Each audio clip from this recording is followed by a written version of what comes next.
आप देख रहे हैं हकीकत न्यूज और मैं हूं अनु। इस वक्त मैरवा के टीचर कॉलोनी में है, जहां पर मैरवा के दो बच्चों ने इस समय मैरवा का और सिवान जिले का पूरे बिहार का नाम रोशन किया है। जो नीट की तैयारी होती है उसमें उन्होंने सफलता पाई है। उसको लेकर के इनके घर पे जो है लोगों की तांता लगी है, खुशी का माहौल है, जश्न का माहौल है। इस माहौल में सभी लोग यहाँ पर आ रहे हैं और बधाई दे रहे हैं। हालांकि यहाँ पे देखा गया कि यहाँ के जीरादेव विधायक अमरजीत कुशवाहा भी कल आए थे और मुलाकात की थी और बहुत सारी बधाइयां दी थी। पहले तो आप अपना पूरा परिचय बता दीजिए। मेरा नाम स्नेहा वर्णवाल है। मैं टीचर्स कॉलोनी धामरू मैरवा में रहती हूँ। और पिताजी का नाम? मेरे पिताजी का नाम त्रिभुवन वर्णवाल है। माँ का नाम? रंजनी देवी। तो सभी के लिए क्या कहिएगा? मैं सबको धन्यवाद कहूंगी जिन्होंने मुझे सपोर्ट किया, मोटिवेट किया, मेरी बहुत मदद की। किसी भी स्टूडेंट की सक्सेस के पीछे उनके पेरेंट्स और उनके टीचर्स, उनके कुछ भाई बहन भी होते हैं जो उनकी मदद करते हैं। अकेले हर चीज करना नहीं पॉसिबल है, तो मैं उन सबको भी धन्यवाद कहूंगी। मेरे सभी गुड विशेस जो भी लोग करते हैं उन सबको भी धन्यवाद कहूंगी। इसके पीछे आपका कितना लगन, कितनी मेहनत रही होगी कि यहाँ तक कि नीट की तैयारी करने के बाद आपने मुकाम वो हासिल किया?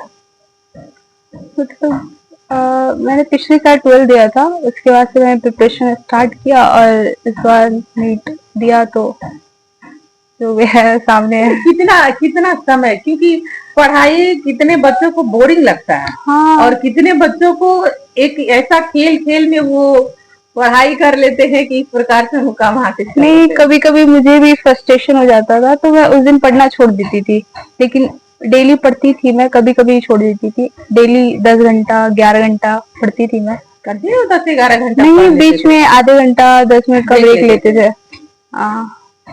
मतलब इतनी कड़ी मेहनत के बाद आज आपने नीट का पेपर निकाल लिया। अच्छा, इसमें आपके माता पिता का कितना हाथ रहा, कितना साथ रहा? उन्होंने मुझे कभी किसी काम करने के लिए ये नहीं बोला कि तुम ये जाके करो। वो बोलते थे आराम करो, खाओ पियो अच्छे से और अपनी पढ़ाई पे ध्यान दो, घर का काम करने की जरूरत नहीं है। और भाई भी मतलब बहुत चीजों में मदद करता था। कहीं भी ले जाना होता था मुझे पढ़ाई से रिलेटेड कुछ करने के लिए तो वही लेके जाता था। क्या रैंक आया है? मेरा 12,989 रैंक है। ऑल इंडिया रैंक और कैटेगरी रैंक 1398 है। अच्छा, आगे क्या करने का सोच है, विचार है? अभी कुछ सोचा नहीं है, कॉलेज में जाके सोचूंगी क्या करना है आगे। अभी तो कॉलेज में जाना है, फिर थोड़ी पढ़ाई करनी है, मस्ती करनी है। ये कहाँ से आपने नीट का पेपर किया? ये मतलब जब मैं 12 दी थी तो मैंने एनआईटी क्लासेस सिवान में है, महादेवा रोड में, वहाँ ज्वाइन किया था। वहाँ कुछ महीनों तक पढ़ी और फिर मैं घर पे आ गई। घर से ही पढ़ रही थी मैं 5-6 महीने से। 5 महीने से घर पे पढ़ाई? हाँ।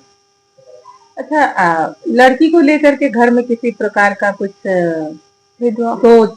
नहीं, ऐसा कुछ नहीं था। हमारे घर में बचपन से ही मेरे माता पिता इन चीजों के लिए कभी भेदभाव नहीं करते। वो हमेशा कहते कि बेटा बेटी दोनों को बराबर मौका मिलना चाहिए हर चीज करने के लिए। तो उन्होंने हमेशा हमें बराबर ही देखा है, हमेशा बराबर ही सोचते हैं हमारे लिए कि तुम दोनों ही डॉक्टर बन जाओ तो हमारे लिए दोनों गर्व की बात है। अच्छा, जिस दिन आप उस यूनिफॉर्म में होंगी तो उस दिन क्या मतलब फील होगा कि बाप रे, कि किस प्रकार से हमने इतनी बड़ी सफलता हासिल की, इसके बाद इस मुकाम पे पहुंचे। उसके बाद इस फील्ड में होता यूं है कि कड़ी मेहनत और पैसा लगने के बाद माता पिता के सपनों को साकार करने के लिए कुछ ऐसे लोग होते हैं जो सक्षम नहीं हो पाते हैं दवा कराने के लिए। तो क्या आपके द्वारा उन लोगों की मदद की जाएगी? मैं डॉक्टर इसलिए भी बन रही हूँ कि मम्मी पापा का सपना था और मेरा भी था, और मैं इसलिए भी बन रही हूँ कि मैं गरीबों जो नहीं करा पाते हैं पैसों की तंगी की वजह से, कि मैं उनकी भी मदद कर सकूं। मुझे ऐसा डॉक्टर बनना है। देखा गया कि कुछ ही दिन पहले एक खान सर जो है, एक बेटी होती है और बेटी होती है दियरा की। दियरा ऐसा क्षेत्र है कि जहाँ नाव से जाना पड़ता है और जब पानी हो जाता है तो नाव नहीं। इतने मुश्किलों के साथ उस लड़की ने पढ़ाई हासिल किया और खान सर ने उसको डॉक्टर बनाने का जिम्मा लिया कि उसको लग रहा था कि हमारे गांव में जो लोग जाते हैं दूर क्षेत्र में दवा कराने के लिए पॉसिबल नहीं हो पाता है। हाँ तो वो लड़की डॉक्टर बन के अपने ही गांव में तो वो इलाज करने के लिए ऐसी तैयारी कर रही है। उसका खान सर पूरा खर्चा, पूरा पढ़ाई, लैपटॉप करने दिया था। और तो वो बेटी एक ऐसी निकली कि जो अपने क्षेत्र का भला करना चाहती है। तो आपका सोच क्या था? मेरा भी सोच यही है कि मतलब आसपास के हम लोग एक तरह से गांव से ही घिरे हुए हैं, तो जो भी लोग बड़े शहरों में जाके वहां पे तो बहुत ज्यादा पैसे लगते हैं ना, तो उस चीज को नहीं करवा रहे तो मैं उन लोगों की मदद करूं। माता पिता के लिए क्या कहिएगा जो आपका हमेशा साथ दिया, सपोर्ट किया? मैं तो उनको बस थैंक यू कहूंगी और बोलूंगी हमेशा मुझे ऐसे ही सपोर्ट करते रहिए। आगे बढ़ते। हाँ। चलिए, धन्यवाद। नाम बता दीजिए। रंजनी देवी।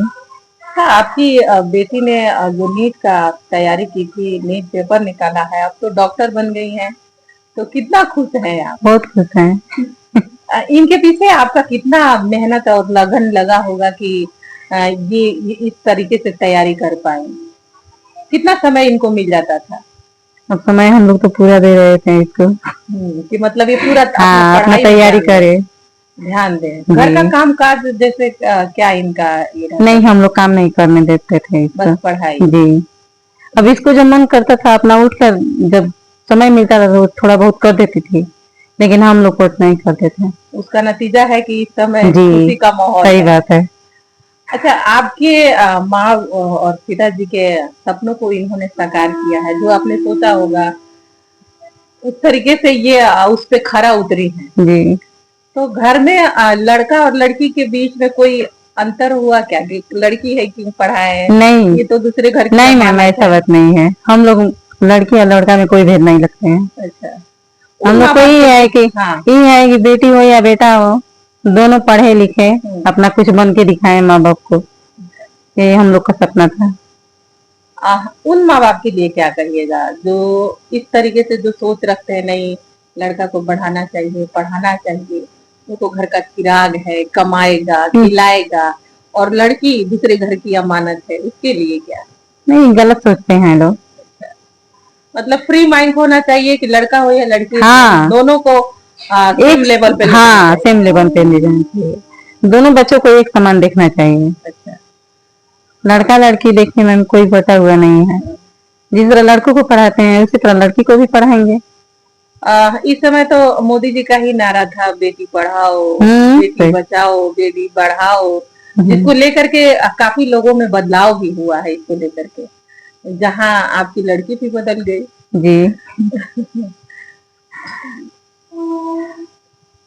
है कि मैरवा के साथ साथ जिले के साथ साथ पूरे बिहार का नाम रोशन किया है आपकी लड़की ने, इसको लेकर के कितनी खुशी है आपको?